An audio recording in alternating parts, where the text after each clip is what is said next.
이제 또 제가 이제 의문이 있었는데요. 네. 보통 이제 살다 보면 우리가 사회생활 할 때는 이 사회생활에서 중도라는 없거든요. 이제 그 어리석은 사람 있다. 왜냐하면 어느 편에 서야 하기 때문에 자기가 발 디딜 자리가 후동이 아니라 어딘가 발을 디는 그 자리는 어딘가의 편이거든요. 예. 이쪽 저쪽 아니라고 하더라도 강자 편에 들어가든가 그게 되죠. 결과적으로. 그래서 어딘가 편을 들게 되는데 이제 도의 입장에서는 어디 있다고 한들 알아차리면 된다라고 할 수도 있지만 우리 현실적으로 누군가의 편을 들게 되는데 나름대로 저의 가정관념을 쓰는데 어딘가의 사고를 통해서 좀 더 바람직한 게 서고자 하는 그런 노력, 그런 애쓰려고 하는 그런 마음가짐이 결국 이런 규정을 만들고 또 좀 더 사회를 이렇게 해야 된다 하면서 사회에 대한 염려도 걱정도 하면서 이렇게 해야 되지 않나 하면서 모금운동을 할 수도 있고 이런 부분들이 있는데 이때도 단지 알아차림을 통해서 한다고 하더라도 저희가 이것도 관념일 수 있습니다. 그래서 어딘가는 쓰게 된단 말이에요. 이게 허공이 아닌 이상. 아까도 이야기했다시피 또 방향이 틀리죠. 어디에 서느냐 말아야 되느냐는 것은 이 관심거리가 아닌 거예요. 보세요. 제가 부처님을 예를 드는 것이 어쨌든 지금 진공님한테는 부처님이 그래도 제일 아마 부처님이 그러셨다면 다시 한번 생각해 볼 수 있는 거리가 될 수도 있을 테니까 그래서 제가 자꾸 부처님 예를 듭니다.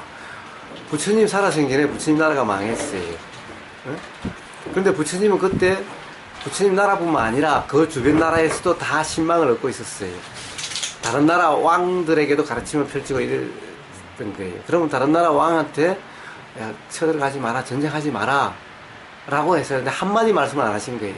심지어 제일 처음에 이제 그 나라를 이 세 번째 쳐들어갔을 때 망했대요. 두 번 쳐들어갈 때는 부처님이 쳐들어가는 길목에 가서 가만히 그냥 앉아 계셨대요. 그래서 부처님이 그 앉아 계셔서 다시 돌아갔대요. 두 번을 쳐들어가다가 부처님이 앉아 있는 것을 보고 돌아갔대요. 세 번째는 부처님이 안 나가셨대요. 이제 모든 것은 다 자연의 이치로 되는 건데 어떤 나라가 흥하고 망하고 하는 것 또한 자연 현상과 똑같은 것일 뿐인데 이래라 저래라 한다는 그것이 이상한 거다. 그래서 부처님이 안 나가셔서 부처님 나라가 망하신 거예요. 부처님은 내 나라 편입니까? 누구 편입니까? 부처님 아예 편이 없어요. 내 나라 네 나라가 없어요. 그런 것들이 전부 관념일 뿐인 거예요. 그러면 부처님은 어떻게 하셔야겠어요? 지금 진공님 말씀하신다면은 어떻게든 나라를 지키려고 하셨어야죠. 아무리 부처라 하더라도 부처님 더구나 태자였으면은 그 나라 주인이 됐을지도 모르는 사람이라고 한다면은 그럼 무심하다는 것이 그것이 말이나 돼요? 진공님 입장에서는 도저히 이해가 안 되는 거죠. 그렇죠. 그렇게 우리 어쨌든 독립운동을 했어야 되고 그런 과정이 있는 거죠. 그리고 최소한 제 입장에서 보면은 부처님도 두 번은 나가서 이렇게 노력을 하셨지 않느냐 이렇게 또 생각도 들고. 자, 그것은 사실은 전쟁을 막자라고 하는 것보다 단지 자각이 일어나도록 한다는 거예요. 사실은 쳐들어가는 거나 쳐들어오는 쪽이나 그런 것일 뿐이라는 거예요. 그런데 그 자각이 일어나지 않고 부처님에 대한 예우를 하려고 생각을 하는 거니 덕관념에 빠지는 것 같으니 안 나간 생각일 뿐인 거예요. 망한다 망하지 않는다 이런 것은 이 뭐라고 그럴까 이 괴로움과도 관계없고 행복과도 관계가 없어요. 사실은 사회가 이렇다 저렇다 하는 것도 똑같은 거예요. 만약에 부처님이 그러셨다고 한다면 제가 눈에 이야기합니다만은 그럼 그때 부처님은 사회운동 그리고 전쟁하지 말자로 하는 반전운동을 하셨어야죠. 왜? 그때는 어떻게 보면 인도의 전국시대여서 수많은 나라들이 쪼개서 서로 잡아먹고 잡아먹히는 이런 시대였어요. 그럼 부처님은 당연히 반전운동을 해야죠. 전쟁이라면 어쨌든 비참하잖아요. 근데 부처님은 반전운동 하시지 않은 거예요. 가령 부처님 나라를 멸망시킨 그 왕과도 잘 지냈어요. 그러니까 내 나라를 망하는 원수잖아요. 그런 관념이 없으신 거예요. 진공님과 하나 봤습니다. 어차피 시간도 다 됐으니까. 이런 이야기를 자꾸 해도 안 성리는데, 이제 자기가 지금 존재하고 있는 것이 자기의 옳은 세계 속에 지금 빠져 있거든요. 자기를. 네, 이게 규정이 있다. 그렇지. 그 자기의 옳으면 나는 도와주는 게 옳다, 뭐 어찌 하는 게 옳나 하는 게 바람직하겠습니다 하는 그런 부분을 자기가 다 한번 쓸어내야 돼. 그래서 근데 저는 이제 어제 도반들 얘기를 그 사람이 가만히 도반들 좀 쪽에 지금 근데 얘기하는 신문이나 거하고 사회학장들 보면 그래도 현실적으로 얘기를 우리가 하잖아요. 생활에서 그때 그럼 어떤 얘기를 하나? 텔레비전을 틀면 어떻게 사회를 사시느냐? 어제도 그런 얘기 있었어요. 유니세프 같은 데서 아프리카 어린이 사진을 찍어놓고 이제 뭐 3만 원 기부해라, 2만 원 기부해라 그런 걸 보지 않습니까? 보면 참 이제 진공인처럼 그 마음이 불편하거든. 도와줄라니 아깝고 안 도와줄라니 이색한 거 그런 거라. 또는 저는 이제 포항에 보면 죽도 시장에 보면 시장 바닥에 이제 다리가 없는 사람이 이렇게 뭐야 구누마 같은 걸 만들어가지고 그 위에 타고 이래 이제 팔로만 저으면서 나는 이제 노래 틀어놓고 돈 달라 그런 사람 불편해. 뭐 어쩌다 한 번씩 이거 주긴 하지만 지나가면 불편하게 못 도와줘서. 그럴 때 이제 우리가 도의 입장에서는 어떻게 처신을 해야 돼? 어떤 마음가짐이 나의 이게 맞는지 그냥 알아지는 그대로 우러나는 그대로 도와주고 안 도와주고 하는 데는 그것이 중요한 사실이 아닌 거예요. 우러나는 마음이 있어서 그냥 이럴 수도 있고 또 안 그럴 수도 있어요. 사실 실상한 면에서는 불쌍하다 불쌍하지 않다라고 이렇게 이런 사람도 불쌍하다 불쌍하지 않다라고 규정할 수가 없어요. 다 존재라고 하는 어떤 것이 행복이다 아니다라고 하는 그 관념 때문에 그럴 것이 뿐인 거예요. 그래도 그 사람 스스로는 전혀 괴롭다라고 느끼지 않고 행복하다 느낄 수도 있어요. 자기 자신이. 그러니까 사실은 도와주고 안 도와주고 이것이 중요한 것이 아닌 거예요. 그러니까 문제는 뭐냐? 그때도 마찬가지로 도의 점검, 깨어있음 점검이 있는 거예요.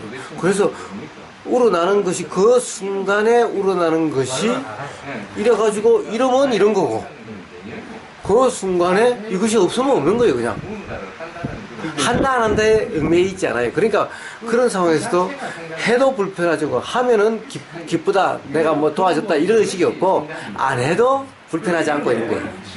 그러니까 이건 해도 불편하고 네. 안 해도 불편하고 네, 그렇지. 그렇지.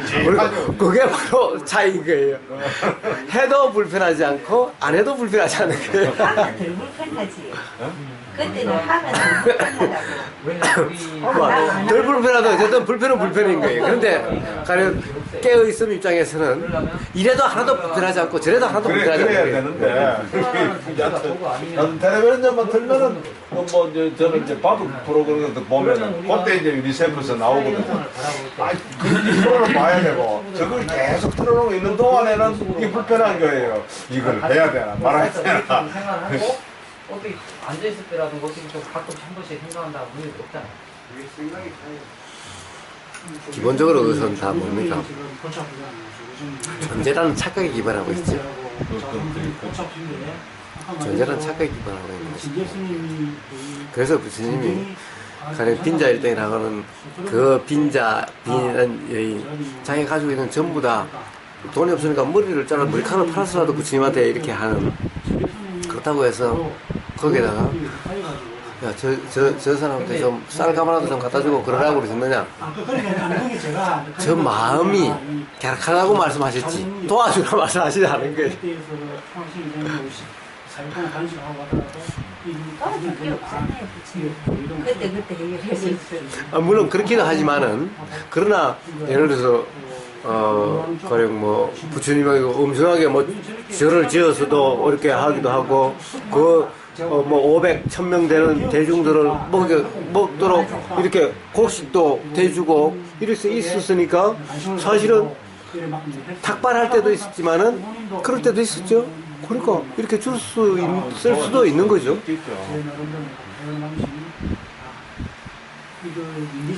그러니까 기본적으로 부처님은 분명한 실상에 대한 분명한 자명하기 때문에 그런 현상에 현혹되지 않는 거예요. 그러니까 이제 도의 입장이 안 되면 불편한 것들이 한두 가지 아니에요. 그러니까 바로 그 자각, 불편함이 알아진다는 그 자각에 의해서 먼저 실상에 의해서 평정한 상태가 되는 거예요.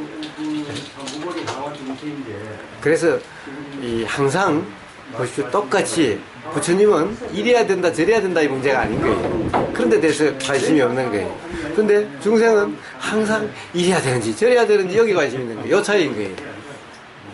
항상 알아진다는 사실, 내용이 아니라 보이는 모습이 아니라 알아진다는 사실 항상. 그러니까 맨날 모습을 가지고 판단하는 거죠. 그 팔도 없고 고무 그렇게 해서 기어다니는 모습을 안 됐다 불쌍하다라고 벌써 규정해버리잖아요. 그 사람이 물어봤습니까? 당신 불쌍합니까? 당신 비참합니까? 물어봤습니까? 그러면서도 자족한 사람도 있을 수가 있다는 거예요. 지금 말씀하시는 아까도 저기 신발의 목상에서 말씀하셨는데 부처와 스님의 차이 이렇게 말씀하셨는데 그 같은 좀 전에 말씀하신 그 알아지는 내용하고 사실 내용에 관심이 드시는데 사실 관심이 가게 된다 그러니까 전체적으로 이게 중요한 말씀 같은데 이게 예를 들어 비를 예를 들었을 때 비가 내리면 그냥 알아주잖아요. 내리면 사실은. 근데 여기서 내용하고 사실이 비가 내리는 걸 가정했을 때 그냥 비가 내리는 걸 알아주는 게 이게 알아준다는 사실이고 내용이라는 건 뒤에 대해서 어떤 뭐 좋다니 싫다니 어쩌다니 이렇게 의미를 부여하는 게 그게 내용인가? 그렇지. 비도 비가 폭운지 오슬비인지 비가 요렇게 내리는지 이런 것들이 비의 내용이거든요. 그러니까 또 그렇게 비에 대해서 생각으로 의미를 부여하면 또 이제 그 생각에 대해서 또 그 생각이 내용과 사실이 또 그렇게 의미를 부여하고 나라지면은 그게 또 나라지는 사실이고 이렇다는 얘기예요. 어제 와가지고 왜 그걸 다 아노?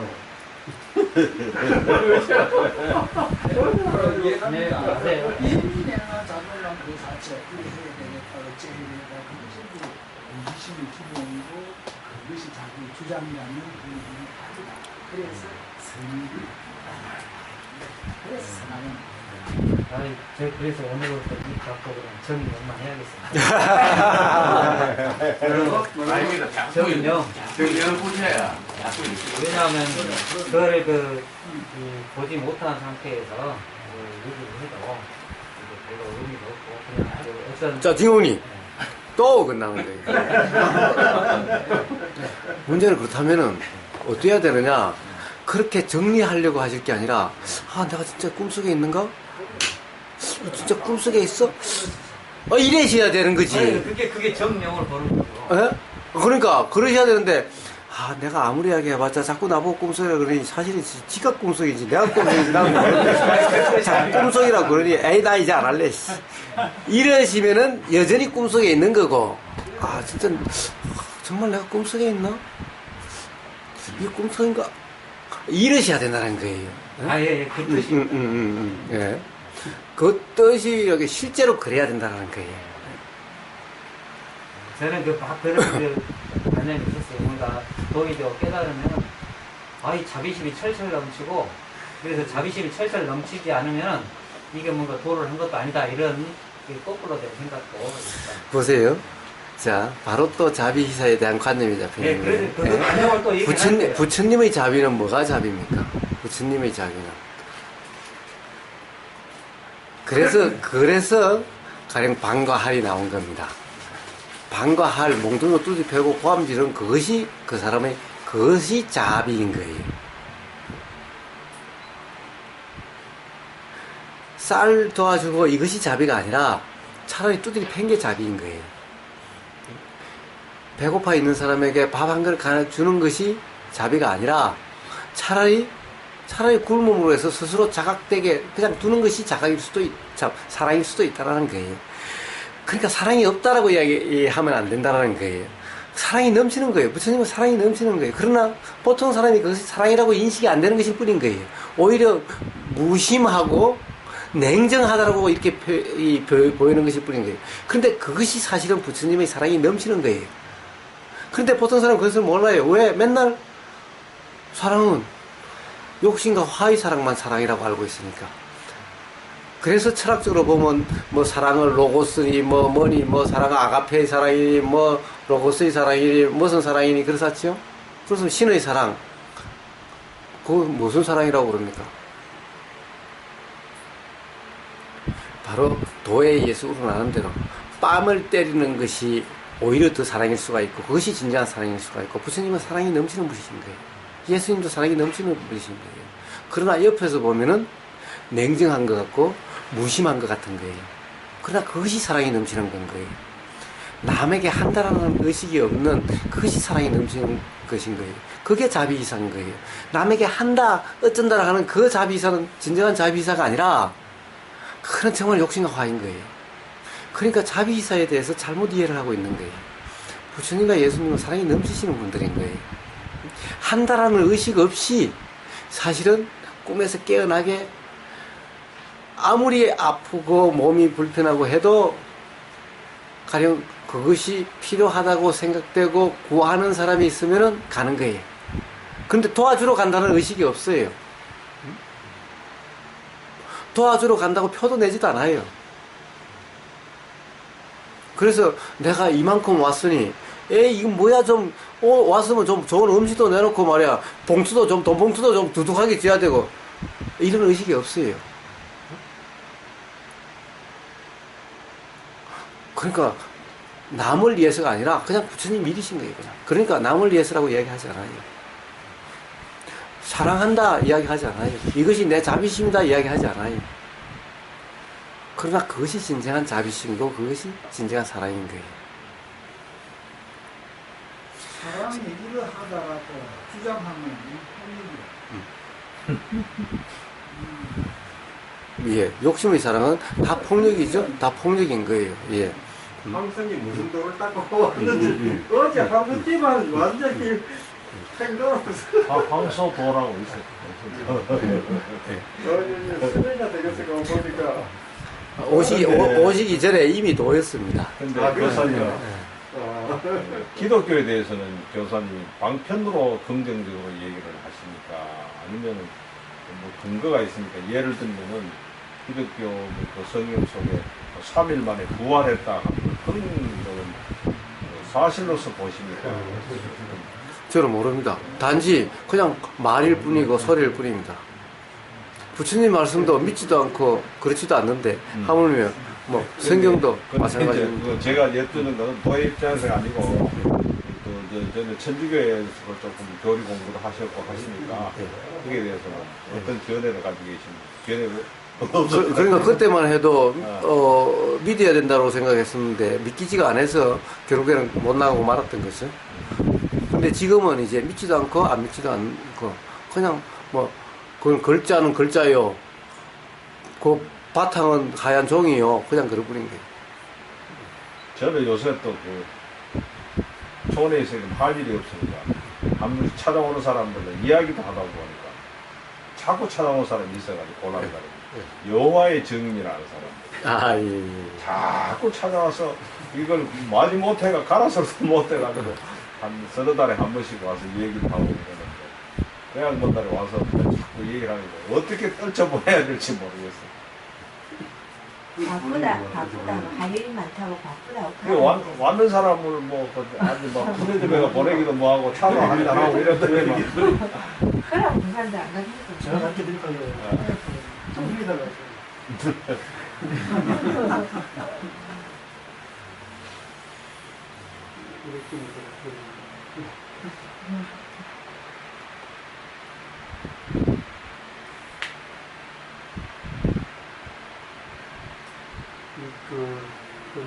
선생님께서 아무런 반대 운동도 안 하시고 하신 자체를 자비로 이렇게 인식을 하는 거였습니다.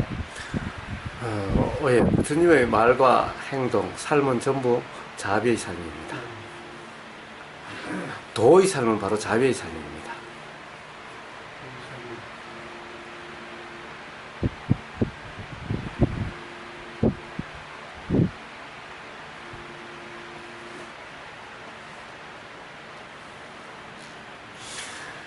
그래서 자도 생각하지 말고 비도 생각하지 말고 희도 생각하지 말고 사도 생각할 필요가 없습니다. 단지 도의 점검으로서 도의 삶이면 됩니다. 그러면은 자라 이름하는 그런 삶이 되고 희라 이름하는 그런 삶이 되고 비라 이름하는 그런 삶이 되고 사라 이름하는 그런 삶이 됩니다. 정작 자신은 자라는 의식도 없고 비라는 의식도 없고 희라는 의식도 없고 사라는 의식도 없습니다. 이게 도입니다. 최상의 자비 부분이라고 더 이상 없다. 굳이 이야기를 한다면 그것이 최상의 자비기사입니다.